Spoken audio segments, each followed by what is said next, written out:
Today I'll show you how to turn on pattern day trade protection on Robinhood. If this setting was turned off for any reason, you can enable it again in just a few steps. Start by opening the app and tapping the profile icon at the bottom of the screen. Then open the main menu by selecting the three-line button. From here, choose the Investing option. Scroll down until you find Day Trade Settings. Depending on your layout, it may appear near the bottom, so scroll slowly if needed. Once you open it, you'll see whether Pattern Day Trade Protection is currently turned off. To enable it, simply tap the switch.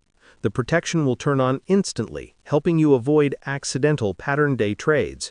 You may also see a few explanations or prompts which you can skip if you already understand how the feature works. And that's all you need to do. Pattern Day Trade Protection is now turned on and active in your Robinhood account. Thanks for watching, and I hope this helped you get everything set up smoothly.